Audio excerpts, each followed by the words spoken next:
Hello everyone, this is Shannon from That So Po, and today I'm doing week 21 of my 2022 reads. This is sort of the second half of my catch-up wrap-ups from May, which I took off from filming. So I do have quite a lot of books that I finished at the end of May, so I have something like 11 books to talk about today, including a couple of DNFs that I had over the month. So timestamps and content warnings are in the description box below. So first, I finished a picture book, Can Bears Ski by Raymond and Antrobus, illustrated by Polly Dunbar. I had recently read one of Raymond and Antrobus's poetry collections, and when I went to my library to see what else they had by him, this came up and I thought, this looks excellent. I'm always looking for great picture book recommendations, and this was wonderful. I loved the illustration style. It was really cute, and the story itself is so perfect. It's about a little bear who keeps being asked by people, can bears ski? And he's like, this is a very strange question. Is this really what they're asking me? And it turns out that he actually needs to go and get tested by an audiologist to kind of get hearing aids. And so it's just a story of that, and it's really wonderful. Raymond Antrobus himself is a deaf poet, and so I think that this maybe is informed by some of his experiences, but it's just such a sweet story and so beautifully illustrated. Absolutely loved it. Gave it 5 out of 5 stars. Next, I read a contemporary fantasy middle grade, When You Trap a Tiger by Keller. This is a book that I'd heard about from Becca ReadBecca, who I'll link below. She always has really good middle grade recommendations, so check her out if you like middle grade. This story is wonderful. It is about it's about a girl whose family ends up going to live with her grandmother, her mom and her older sister. They go to stay with her grandmother because of sort of unknown reasons, but it comes out because her grandmother is ill. She's terminally ill. And her grandmother is Korean and has all of these kind of beliefs in mythological things and a lot of traditions that she follows in order to bring good luck and things like that. And the little girl is totally into a lot of this, and she actually sees sort of this mythical tiger being, this tiger god almost, and that tiger is also a little tricky. And wants to make some deals with her. And so she has to kind of figure out what to do, especially because she's so worried about her grandmother. So this book is filled with not just beautiful writing, but so much about grief, about family dynamics, about the communication between families, about sort of a heritage of storytelling and what stories are told and what stories are not told. It's also just so much about Korean food and culture and beliefs, and it's just really wonderfully done, as well as just being about a little girl who's trying to figure out what she should do. I loved this book. It definitely made me cry quite a bit. Really beautiful, and I gave it 5 out of 5 stars. Next, I read Diana of Dobson's by Cicely Hamilton. This is a classic from 1908 that was recommended to me by Anna Marie at Actual Spinster, whom I'll link below.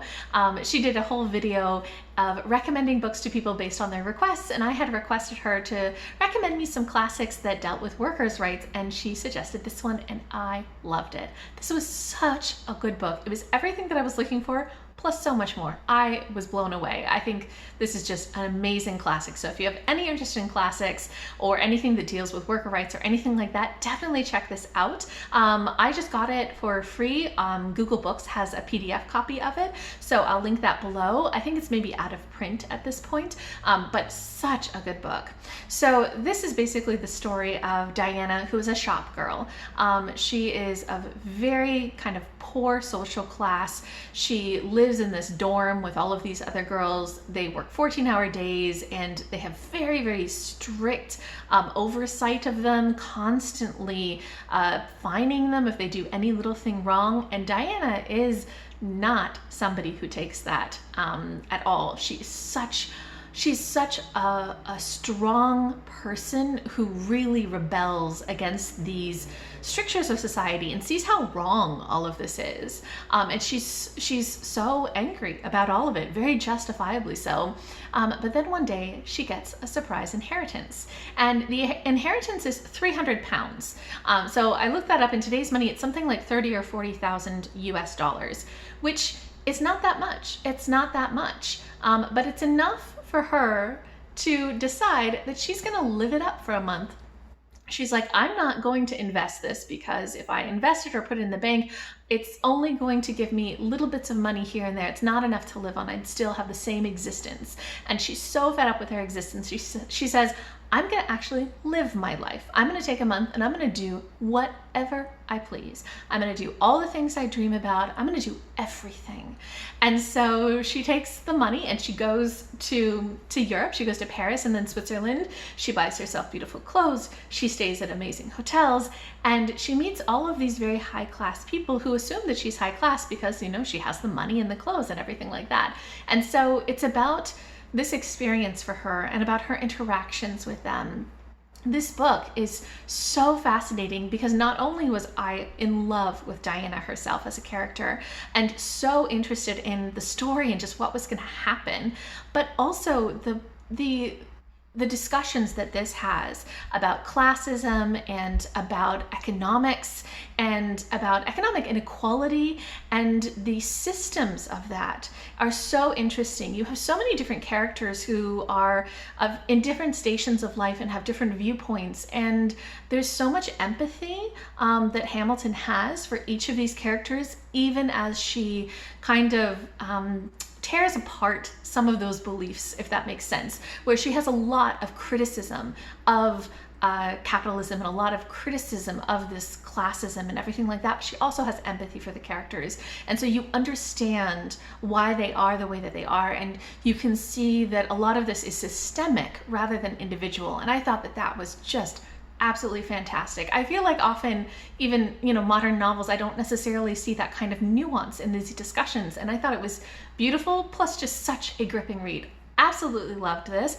I gave it 5 out of 5 stars. This is probably one of my favorite classics ever and one of my favorites of the year. So really, really highly recommend. Then I read books 1 and 2 in Jackie Lau's Cider Bar Sisters series, Her Big City Neighbor and His Grumpy Childhood Friend. So this series is about a group of women who are all engineers in Toronto who meet up every week at the cider bar, and it's about their love stories. Just like all of Jackie Lau's works, these books are filled with so much food. I am just in love with Jackie Lau's writing, and I love the descriptions of all of the different restaurants and food and drinks and everything that they get. So if you like foodie writing, you're gonna like Jackie Lau. The first book, Her Big City Neighbor, is all about a white woman who comes from a very small town in Canada, and she's about 30 and finally decides that she's gonna go back to school, to go to grad school, because she's sort of given up a lot of the things that she wants in life in order to be there as a support for other people in her life. She took care of her grandmother at her grandmother's end of life. She's been there babysitting her brother's kids, all these sorts of things. And she says, no, I'm going to go ahead and go back to school. And her great aunt had passed away and left her a townhouse, or a house, in a Victorian house in Toronto. And so she has the freedom to do that. But her next door neighbor is a very, very sexy guy with lots of tattoos. And she ends up kind of forming a relationship with him, even though she had promised herself no relationships after she got out of a bad one back home, and she wanted to focus on herself. But it's all about them getting to know one another. And this woman is total sunshine. She's very, very upbeat, loves to wear polka dot dresses, all about experiencing things, joy in life. And the hero in this is grumpy. He is very much a shut-in. He just stays at home and works, and is also dealing with quite a lot of grief over the death of his brother many years prior. And so it's just about them coming together, and I really enjoyed this. I did not love the third act breakup. I felt like that just didn't have to happen, but other than that, I thought this was just a really sweet book, and I gave it 4 out of 5 stars. Then the other book, His Grumpy Childhood Friend, was so good. This really ticked all of my boxes. So this is about one of the engineer women. She is Chinese Canadian, and she is a very grumpy person. She's kind of just not very social, gets stressed out by social stuff. She doesn't like being in the spotlight. She's kind of shy. She likes to just do her work on her computer from home in her pajamas, and then maybe every once in a while meet her friends for cider, but that's about it. And she's not had the greatest luck with dating either, because she'd had a bad experience with a previous boyfriend who'd been way too kind of ignorant of basically her entire preferences and just didn't care about what she needed or wanted. And she's just sworn off dating for a really long time until one of her friends suggests, hey, maybe you could do some practice datings with a friend just so you can kind of get familiar with it and it's less stressful for you. And coincidentally, she ends up bumping into her old neighbor from when she was a kid who was like really good friends with her. And she suggests this to him and he says, okay, let's give it a shot. He used to have a huge crush on her. And so they kind of do practice dates, but they end up really, really falling for each other. And I loved the dynamic in this. One, I always love a grumpy heroine. That really works for me. And two, I love a cinnamon roll hero. And this guy is just so sweet. He's also dealing with a lot of trauma. He had a really abusive childhood. His parents were very emotionally abusive, and so he's kind of working through a lot of that. But I love the way that all of it was handled, and I really, really, really liked their relationship and their support of each other and their understanding of each other. It was fantastic, and I gave it 5 out of 5 stars. Then I read 3 translated books for the Translatathon, which is a readathon hosted by Reija at the book Finch. I'll link their channel as well as their announcement video below. The first book that I read was How Do You Live by Genzaburo Yoshino, translated by Bruno Navasky from Japanese. And this is a book that Rachel at Kalanadi recommended. So this is actually going to be made into a Studio Ghibli movie, or already has been. And it's a classic from the 1930s in Japan about a group of schoolboys, and in particular it follows one of those boys, Copper, and it alternates between experiences that he's having and sort of journal notes that his uncle is writing to him for him to read later, reflecting on a lot of the life lessons. And so what's really interesting about this book is that this book was written by an author who was very politically active, who was a socialist, who was a philosopher in the 1930s in Japan, which, if you know much about history, is not a great time for Japan. This is when it was incredibly imperialist and was doing some pretty awful things all around the world. And this author actually had been imprisoned for kind of his socialism and political activism for a while. But when he got out of prison, he worked with this with some friends to write this book almost as a textbook for junior high school students to learn how to be a good kind of citizen. So it's about like ethics and things like that. And I think that this is really interesting in terms of some of the issues of social inequality, some of the issues of interconnectedness of people in the world and of different classes. There's lots of really interesting things in this. And the characters, the boys who are interacting, also deal with things like there's bullying and there's issues with authority and stuff like that. So really interesting stuff, especially when you consider the broader context of what was going on with Japan and the world at the time. I did think that it was a little bit overly instructional. In the kind of afterward, the translator says, like, you know, this was an alternative to having a textbook because the author thought that a textbook would be too boring for kids, and I agree. But also this was a little bit on the boring side for me as an adult. It was just a little bit too exposition heavy, too philosophizing, which makes sense for having an author that's a philosopher. But that just kind of slowed it down for me rather than enjoying the story, especially all of the sections where the uncle is writing to the boy, kind of explaining the kind of ethical concerns and philosophy related to experiences that the boys had. So overall, I think that it's really interesting and it's a very gentle read, but a little bit too philosophizing for me. I gave it 3.5 out of 5 stars. Then I read the Ukrainian and Russian Notebooks by Igor, translated from Italian by Jamie Richards. So this is a graphic nonfiction sort of news reporting type of book that I heard about from Jen at Remembered Reads, who I will link below, and I highly recommend if you have any interest in graphic nonfiction. She reads a lot of it. And this is probably the first book that I've read like this, where it's journalism, where somebody is going and reporting on some really big issues, political and historical issues, through graphic works. And it is very graphic. This is not for the faint of heart. Usually I struggle a lot with violence or gore in the books that I read, but I find that if it's nonfiction that is reporting on people's actual experiences, I can have a higher tolerance for that because it's more of bearing witness rather than any sort of gratuitous nature, if that makes any sense. But this is all the trigger warnings, all of them. This is really quite difficult material because this is a bind up of some comics that Igor wrote about Ukraine as well as some about Russia.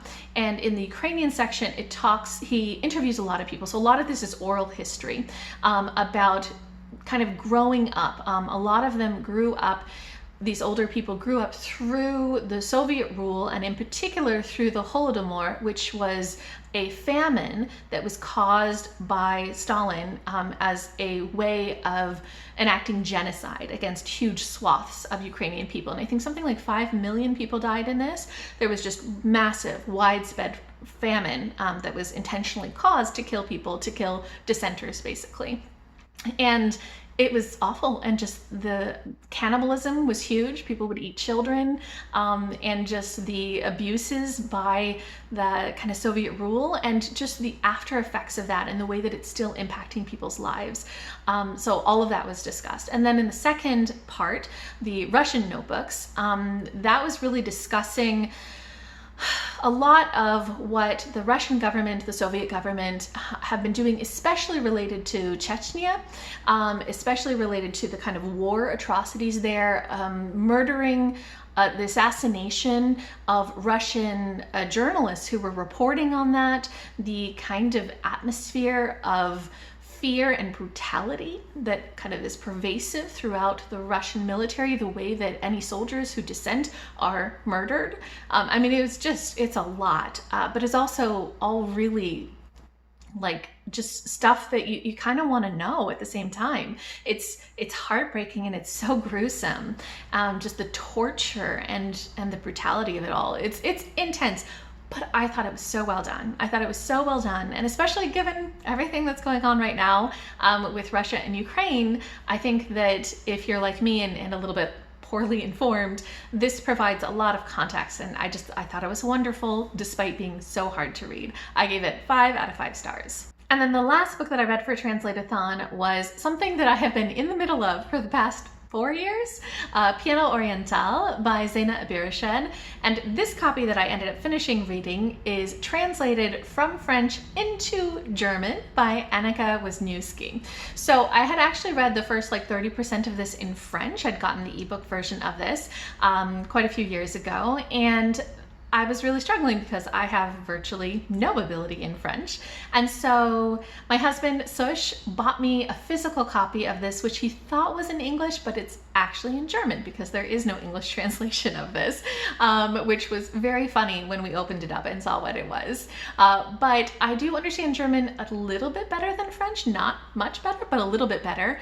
And I really, really wanted to read this book. I really wanted to finish it because I think that Zeina Abirished is just a fantastic graphic memoirist. I have read a couple of her other books that have been translated into English and they were just amazing, and I really wanted to read this one. So Translatathon gave me that kind of push to actually go ahead and finish it, and it was fantastic. I understood maybe 30% of it, but it was fantastic. I loved this book so much.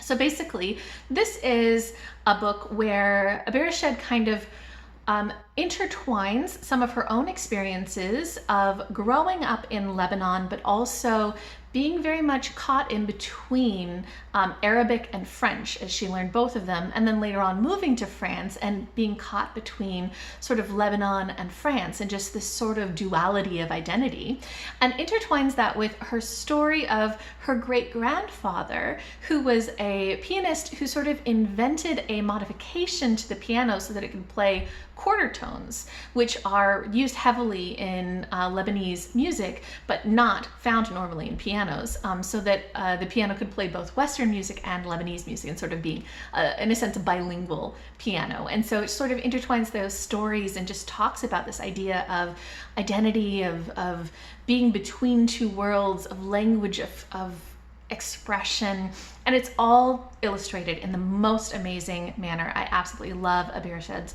drawing style, the stark black and white and these curvy lines, but also just the way that she shows motion, the way that she is so evocative in terms of how she illustrates ideas, the creativity of them. It's really stunning. I love her artwork so much. I think she really is my favorite graphic memoirist. I can't get enough of it. And if you read French, or if you read any of the other languages that this has been translated into, I think also maybe Spanish and Italian, it has been translated into, sadly not English. I really highly recommend it. Absolutely loved it. I gave it 5 out of 5 stars. And then I did DNF a couple of books this month, so I'm going to go ahead and talk about them here. The first 2 of which were actually books that my aunt had read and passed on to me because she knows that I like historical fiction, but they just didn't end up being quite my style. So the first was The Lost Apothecary by Sarah Penner. So this is a book that I think maybe got quite a bit of buzz, like a lot of people were reading it. So I had seen the cover before, and it's got a very interesting premise. It's a dual timeline between a woman in like the 1700s in England who's an apothecary and ends up poisoning men who are bad people in order to protect women, and then a modern day timeline of a woman who goes to London and discovers I think like an apothecary bottle and like looks into the history of this past apothecary. So it's a really interesting premise, but I really only got like 8% in before I realized this just wasn't the book for me. I think there were quite a few things that just writing style weren't for me, but also the characters and some of the characterizations. So the main character for the contemporary story is a woman who, it keeps doing this whole not like other girls type of feel to it that I just wasn't into, especially because she wasn't like other girls because of things like she read Dickens, and it's like, is that so strange? And she's just kind of very bitter about the way that her life has turned out because she got married right out of college and sort of devoted her life to her husband, who ends up cheating on her. And we find her 10 years on in their marriage, having just found out about that, taking their anniversary trip to London without him. And so she's trying to kind of like find purpose and stuff. But there's also like a lot of things in this that are going to be, I think, about pregnancy and stuff like that. I wasn't so into it. And the past storyline, it's just such a small thing, but the way that the woman was described, just as this person who's dealing with like, all of this, I don't know, almost kind of like broken down body and broken down soul and just, living all alone, and just the way that she was described, I was thinking, oh, this is like an older character. She's like 70 years old and she was 40. I was just like, what? So anyway, there were just a couple things in this where I was like, I don't know about this. I don't know about the way that this is written, and it seems like this is going to deal with a lot about pregnancy and a lot about men who are unfaithful or who are abusive or things like that. And I was like, I'm not sure that I'm up for this. So that one was a DNF. The other book that my aunt gave me that also was a DNF was The Metal Heart by Caroline Lee.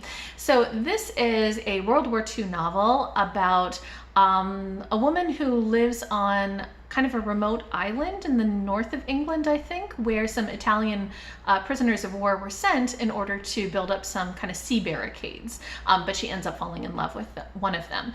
And this one, I actually got pretty far in. I got 46% in, and there were some good things about this story. Definitely, it was, I think the writing was pretty good, even though a little bit overly dramatic at times. But there were some aspects that just weren't quite working for me. There was a bit of insta-love. There was a bit of weirdness in terms of how much they valued each other versus other things. Like the main character has a twin sister who has been through a lot of trauma. She's been raped, and she's really struggling with just being around men at all.